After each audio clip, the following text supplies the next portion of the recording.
एक बार एक बहुत बड़ा बिजनेसमैन एक छोटे से गांव में जाता है। उसने उस गांव में एक फैक्ट्री लगाने की सोची थी। वो एक ऐसी जगह तक पहुंच जाता है जहां पर उसके सामने नदी होती है और उसके सामने गांव होता है। अब उसके पास में दो ऑप्शन होते हैं। एक कि वो सड़क के रास्ते से घूमकर उस गांव तक पहुंचे, जिसमें करीब करीब 8 घंटे लगेंगे क्योंकि डायरेक्ट कोई रास्ता नहीं है, और दूसरा रास्ता सिर्फ 20 मिनट में एक नाव में बैठकर उस नदी को पार करके उस गांव तक पहुंच जाए। तो वह अपना टाइम बचाने के लिए उसने उस नाव में बैठने का डिसीजन लिया। वो नाव बहुत ही छोटी थी, जिसमें एक तरफ एक आदमी बैठा था जो कि उस नाव को चला रहा था और दूसरी तरफ ये बिजनेसमैन बैठा हुआ है। तो नाव में बैठने के थोड़ी देर बाद उस बिजनेसमैन ने नाव वाले से पूछा, तुझे पता है तेरी नाव में कौन बैठा है? तो नाव वाले ने बड़े भोलेपन से कहा, हाथ जोड़कर कि नहीं साहब, मुझे नहीं पता आप कौन है। तो बिजनेसमैन बोला, अरे तो अखबार नहीं पढ़ता क्या? तो नाव वाला बोला, अरे साहब, मुझे कहाँ पढ़ना लिखना आता है, मैं बहुत छोटा सा था जब मेरे पिताजी गुजर गए थे, तो अपने परिवार का ध्यान रखने के लिए मैं तो बचपन से ही काम में लग गया और तभी मेरा स्कूल छूट गया। ये सुनकर उस बिजनेसमैन ने उसका मजाक उड़ाते हुए बोला, तुझे पढ़ना लिखना तक नहीं आता, ऐसी जिंदगी का क्या फायदा?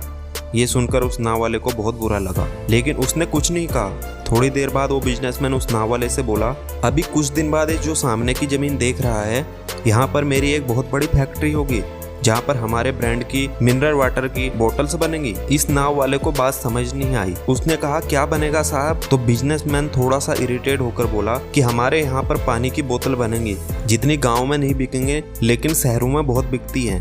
अरे कभी शहर तो गया होगा, तूने देखी होगी बोतल दुकानों पर रखी हुई। तो इस पर नाव वाला बोला, अरे साहब, मुझे कैसे पता होगा, मैं तो कभी इस गांव से बाहर गया ही नहीं।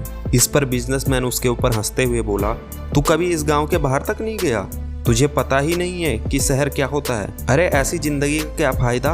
उसकी यह बात सुनकर उस नाव वाले को सच में लगने लगा कि मेरी जिंदगी शायद किसी काम की नहीं है। अपनी सोच की वजह से उस नाव वाले का ध्यान हटा और तभी उसकी एक बड़े से पत्थर से टक्कर होगी, जिसकी वजह से नाव में पानी भरने लगा और नाव डूबने लगी। उस जगह पर पानी बहुत ही गहरा था और किनारा दूर था, और नाव वाले को समझ में आ गया कि अब इस नाव को बचाने का कोई तरीका नहीं है। वो अपनी जान बचाने के लिए नदी में छलांग मारने ही वाला था, तभी उस बिजनेसमैन से पूछा, साहब आपको तैरना आता है ना?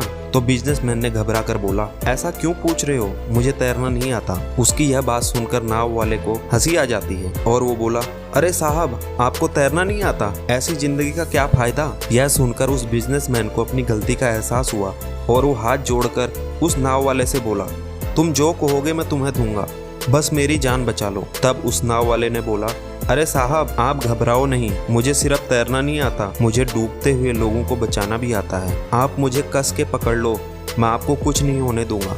और फिर उस नाव वाले ने अपनी ही नहीं बल्कि उस बिजनेसमैन की भी जान बचाई। तो इस कहानी से एक बड़ी सीख ये भी ले सकते हैं कि हमें जिंदगी में कभी किसी का मजाक नहीं उड़ाना चाहिए या उसको अपने से कम नहीं समझना चाहिए, क्योंकि हमें नहीं पता कि हमें कब, कहां और किसकी जरूरत पड़ जाए।